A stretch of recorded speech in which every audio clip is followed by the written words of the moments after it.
Hello and welcome to the Bigger Than Us podcast. I'm your host, Raj Daniels, and today I'd like to welcome Amy King to the show. Amy is the co founder of Good Coworking in Dallas, Texas, the first co working space in the world focused on inclusive sustainability powered by solar. As an evangelist for the triple bottom line, Amy champions entrepreneurs who are building profitable businesses that allow people and the planet to thrive. Her flagship space in Dallas is pursuing LEED and WELL Building certification, as well as JUST. She plans to use these certifications to educate the entrepreneurial community on how to be successful in a global, purpose focused economy. Amy, how are you doing today? Thanks, Raj. I'm doing great, thank you. I am starting to get my groove of this work from home COVID thing. So I'm feeling pretty high energy for a Monday. Yes, and for those of you listening, we are recording on April 6th, 2020, somewhere hopefully in the middle of this whole pandemic situation. So, Amy, I like to open my show by asking my guest the following question. If you were asked to share something interesting about yourself, what would it be? Thanks, Raj. I have had a quirky life with lots of varied experiences, but I would say the thing that stops friends and colleagues down the most is when I tell them that my previous career was producing music videos and commercials. And it was very high energy and super stressful type of work, but I worked with all kinds of celebrity musicians. And when I was in commercials through advertising, I worked with a lot of celebrities who were models and spokespeople. And it made for some fantastic stories, some of which I can't repeat, but it gave me the ability to think on my feet and kind of gave me some street chops, or I say the School of Hard Knocks type of MBA experience. So, it's just you and I, no one else is listening. I'd love to hear a couple of stories. Well, a lot of the work that I did as a production manager and sometimes producer was in the pre 9/11 era. So I've been around the block for a while working, and I lived in LA at the time. I would say my most memorable experience was working on a Missy Elliott music video in New York. And we shot at the Brooklyn Shipyard, which is now like way redeveloped and super fancy. Back then, it was kind of a post-apocalyptic rubble type scenario. You wouldn't want to be caught there after dark. And we had a really great time putting together a village of motorhomes, and all of the artists were standing up on this, I think, somewhat like 40 or 50 foot scaffolding set. And part of it was pyrotechnics involved. And I remember where the big moment, it was supposed to be the climax of the music video, is when all of the kind of fireworks and fire goes in the background behind all of these artists. And someone accidentally pushed a button and set the whole thing off with prematurely. So they kind of destroyed the set, and we had to start from scratch. And I remember just that feeling of having to pivot in the middle of the night without, there was some internet, but this was pre-smartphone, and having to procure all the materials we needed and everything else.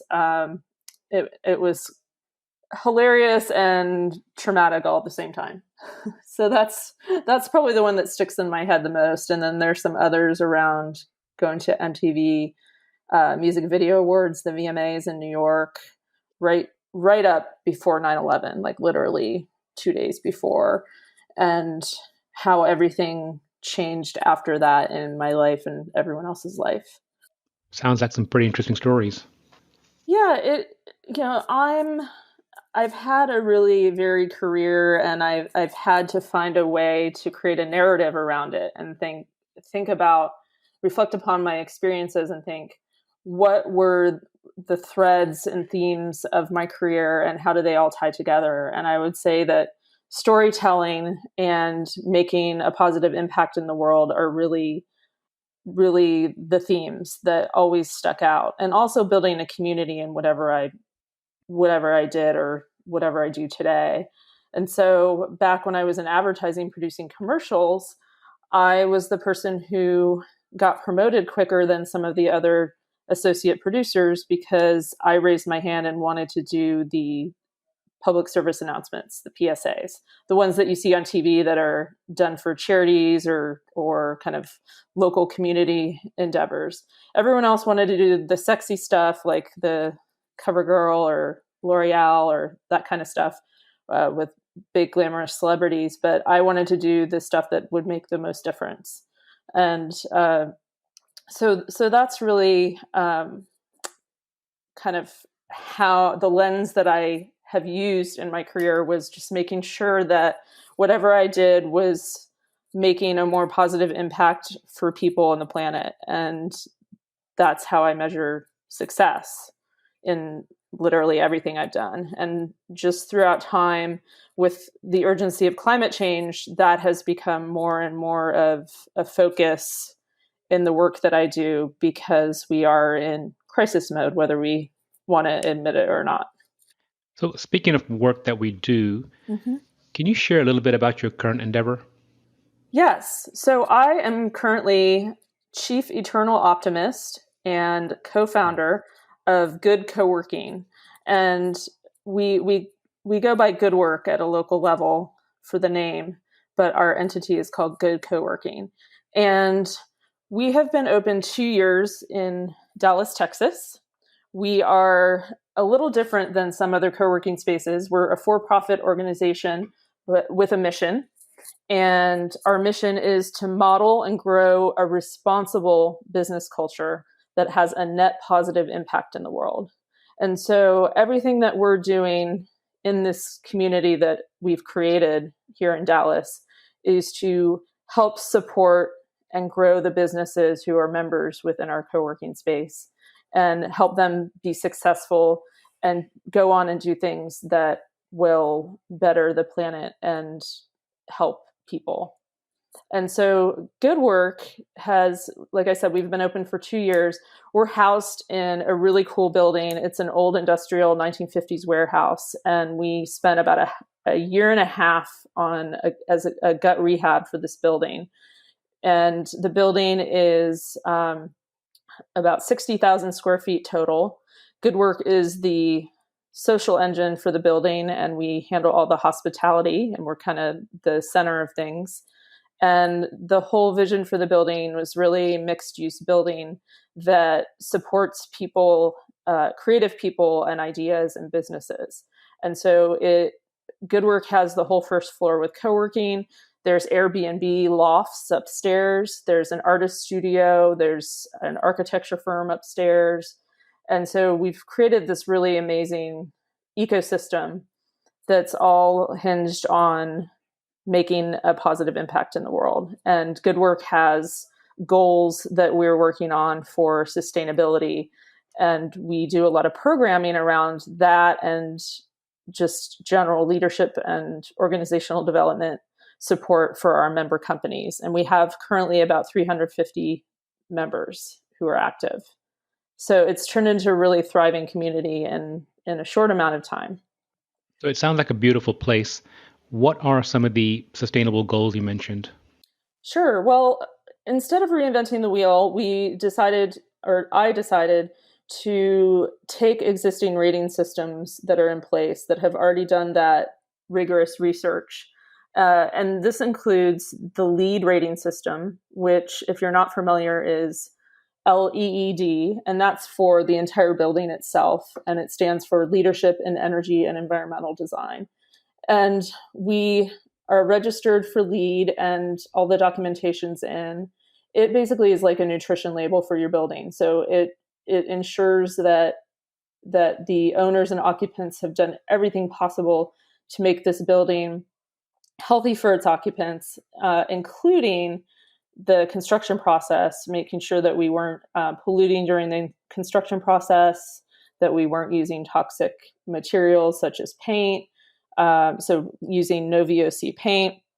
And LEED is incredibly rigorous and detailed in terms of the documentation that you have to provide.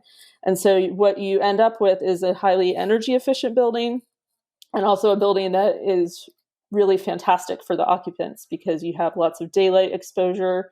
You have no pollutants in the air because the air filtration is so excellent. The list goes on of benefits from LEED. And then, because I'm both a glutton for punishment and really ambitious, we are pursuing WELL building certification. That's WELL. And WELL, in many ways, picks up where LEED leaves off. It is much more about the human occupants and even the policies that the company housed in the building has for its employees. So they did so much research in creating this rating system about everything from the lighting and human circadian rhythms and lighting, and how we sleep and how we use technology at work are affecting our well-being. So they get really in depth in terms of different policies that you can create for your employees, to what kind of snacks you serve in the kitchen, to making sure that the water quality is as high as possible. We sourced the best ergonomic chairs for everyone.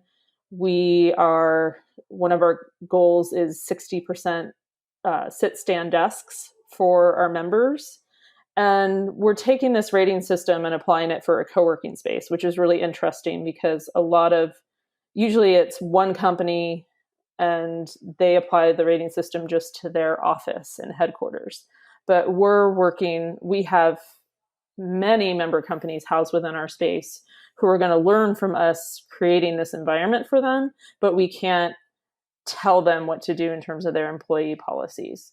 So we're leading by example, and we meet people where they're at on certain things in terms of, even recycling education, all the way up to the more sophisticated stuff that we're learning as we go on the WELL building rating system. So you mentioned a couple of things in there. Earlier, you mentioned responsible business and some of these companies that are housed within your co-working space. The old adage is birds of a feather flock together. You must be seeing some interesting companies that find your co-working space conducive for the kinds of businesses they're building. Do you have any particular favorites that you see right now? Or maybe not favorites, not a good word. Do you have any particular companies that are housed in good work that you'd like to highlight?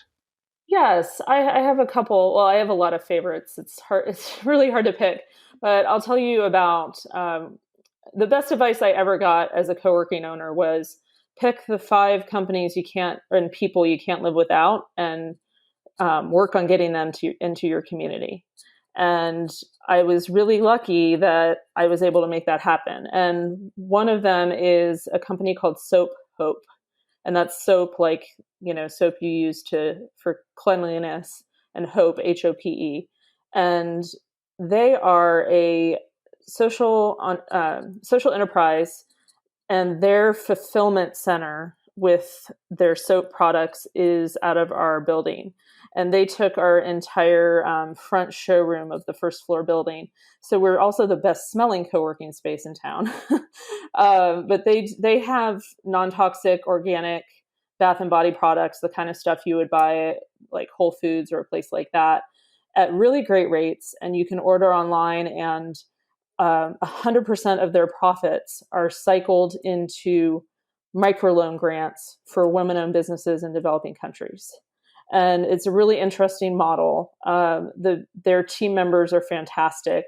They're also now paired with a company called My Possibilities that works with hipsters who are unfortunately underemployed and need specific job opportunities for, they can either have developmental issues or physical handicaps, but they have been put to work at Soap Hope, and they're opening a new location in Plano.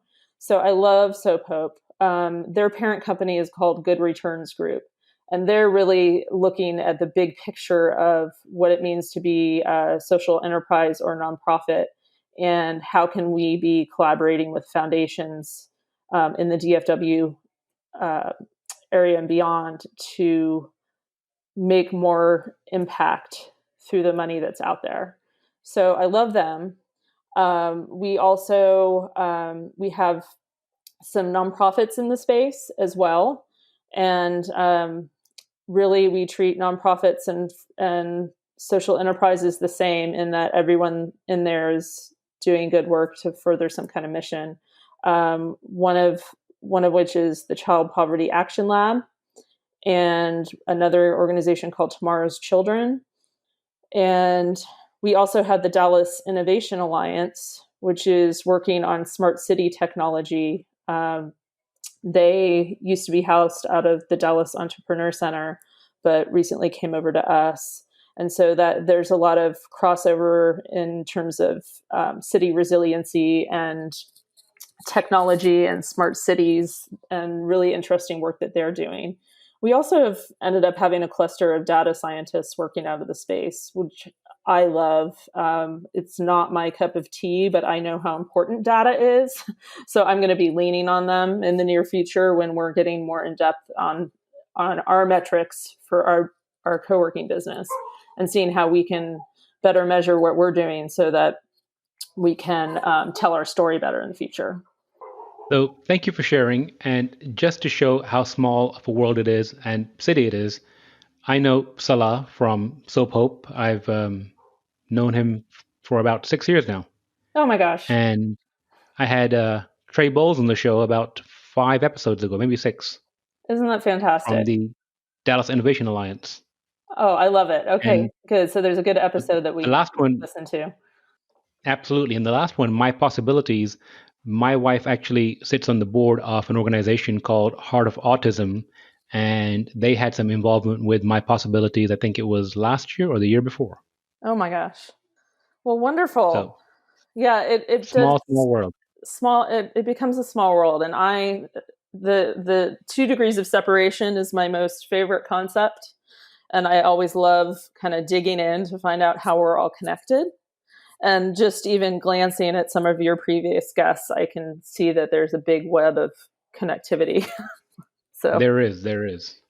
So, Amy, the crux of our conversation is the why behind what you do. You've got, like you said, a varied career, and you've chosen to take this path in particular, specifically around sustainability, put in all this work to create a building that is LEED certified and now going to be well certified. What drives you? What's your why?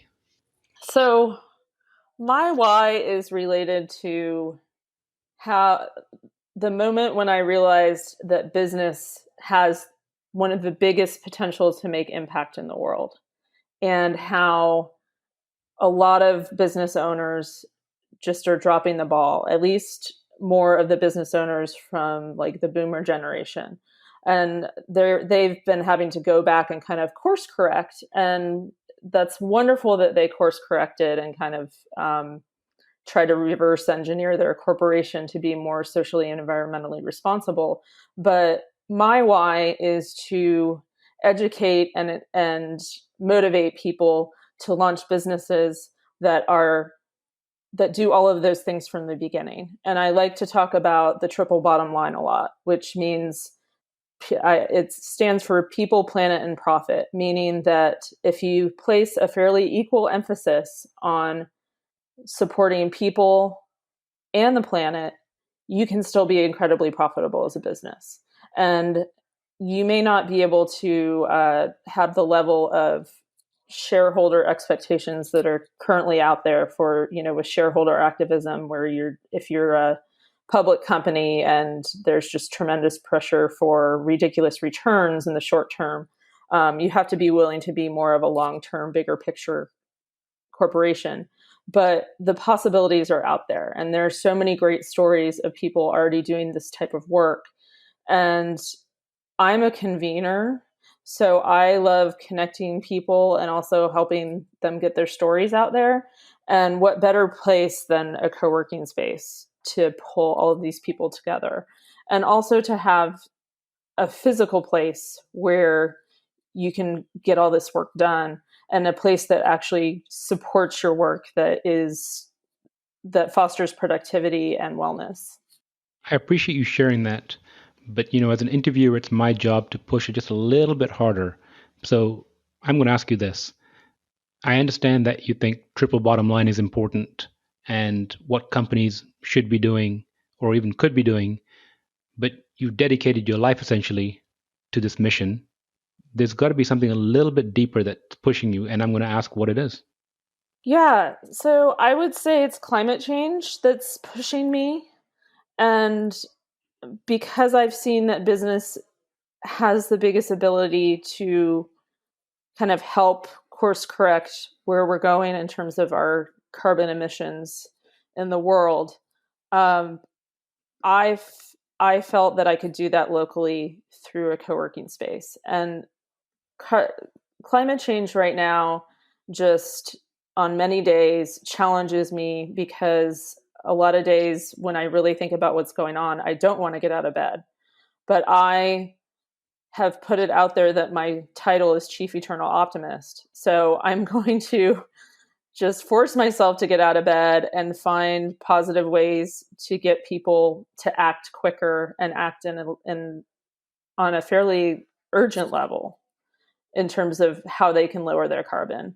And I what really upsets me the most is seeing the effect that climate change is having on the rest of our environment and our wildlife and animals. I am on the advisory board of the EarthX Film Festival, which is a global film festival that is located here in Dallas, Texas, as part of the bigger EarthX festival that happens every year on Earth Day. And just seeing how much extinction is happening, and being a big picture thinker, it's hard for me to not internalize all of that and just get incredibly despondent about this overwhelming issue.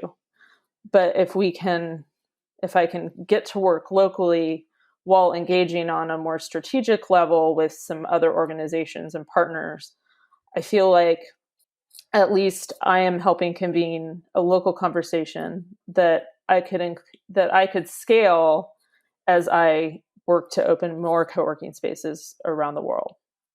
I really appreciate you sharing that. And I'm sure as these new companies or new ideas come into your location, it gives you an opportunity to engage with them early enough to where along their trajectory, they're already thinking about things like triple bottom line and sustainability. Yes, and I do have the idea of having an incubator in the future as a possibility, and that would mean business incubator is really where we would create kind of a physical space within Good Work to house companies who are, or entrepreneurs who are developing a social enterprise, and giving them the physical space so they don't have to worry about that. And then also the support of the community and all of the education and programming that we produce for them to help. I don't want to say accelerate, but because we're not an accelerator, but to give them space to grow and to work on these ideas. And we can do that with some fundraising, and then have an application process. So that's one of my next ideas that I'm throwing around. But we do have an accelerator in the space called Impact Ventures. And something I haven't mentioned is that one of our pillars for our business is being very inclusive. And we're physically located in between South Dallas, which has been kind of economically, I don't want to say underperforming, but it's one of our most challenging areas of the city. And we're located between South Dallas and downtown. And so for business people who are engaging in South Dallas in some way, like they've started a social enterprise or a nonprofit, we're a great bridge location where people can connect and meet, and it's very centralized. we have, through having just partners and member organizations in the space who focus on various areas of South Dallas, we've ended up just looking way more diverse in our space. And I would say we're at least 50% female and probably 40% African American and Latino. I'm actually working on a demographic survey so that I can give exact statistics. But we're way different than some of the other workspaces that I've been to in the past 10 years, whether it's a co-working space or accelerator, where they've been traditionally more male and usually a decent percentage of that white male. So people say all the time how refreshing it is to walk in and just see an actual microcosm of the diversity of our city. I appreciate you sharing that, and your vision for your incubator is beautiful, and I look forward to seeing it come to fruition. As the chief eternal optimist, I'd like for you to share some advice or words of wisdom with the audience. Sure. Well, there are lots of ways I could go with that, but I want to give a positive take on a moment in our society that's happening right now, which is we have had to pivot in our lives and work because of this epidemic. And a lot of folks are currently working from home or not working because they were laid off. And I've seen how many positive outcomes have happened because of that, including less pollution. And we are at a moment where we've reduced our travel, we've reduced probably how much food we buy outside of the house, so we're eating indoors more. We are driving less. There are many indicators that would lead me to believe that our carbon footprint has been reduced globally in the past month and a half. And I've even been looking at this beta site where you can see pollution heat maps and been doing some comparative looks and seeing that we indeed have kind of given Mother Nature a little bit of a breather for the past month and a half. And I want to just encourage everyone who's listening to this to kind of think about, maybe make a list of the top 5 things that have changed for you and think about which ones you want to continue with when it comes time to go back to work. Whether it's just working from home one day a week, if you can, that reduces your carbon footprint. Whether it's planting a garden, or maybe you already planted a garden while you were at home and bored, stuff like that you can do that will continue to alleviate what's happening with our huge carbon footprint and maybe kind of dial back climate change and slow it down a little bit. And look inside and think about your values and what you can do, realistically. And everyone already made this huge sacrifice for the greater good in deciding to stay home. I mean, globally, we've made this sacrifice because we said, the global population's health is way more important than my convenience. And if we can continue to think like this and take this mindset and apply it to the biggest challenge of our lifetime in the world, that is climate change, I think that we can accelerate a lot of good stuff in the world, and that we can come out of this thinking that it was positive. It was even though there were deaths and it was incredibly stressful, that the positive outweighed the negative in the long term. So there you have it. That's my positive inspiration for the day. I really appreciate you sharing that. It's a beautiful place to leave off. Is there anything that we haven't spoken about that you'd like to talk about or share before we go? Well, we didn't get into the technical part of green buildings, and that could be a whole other episode, but I did want to encourage people to think about what their air quality is and exposure to daylight is like in their office. Those are 2 things that you can look at that radically affect your experience on any given day. When I left a certain nonprofit that was in a toxic building, I moved to the U.S. Green Building Council into a LEED certified space. I never picked up an inhaler again. And that's huge. So advocate for your health at your work and look at things like the well building certification, or just something as simple as, has your office manager had them change the air filters? Thank you so much, and I'll be sure to ask when I go back to the office. Fantastic. Thanks, Raj. Thank you, Amy. I look forward to catching up with you again soon. Looking forward to it. Thank you for listening. And if you like what you heard, please give us a rating and review at Apple Podcast. Bigger Than Us is a Nexus PMG production. And if you want to show your support and help us grow, please share with a friend or reach out to us on social media, where you'll find us under our Nexus PMG handle.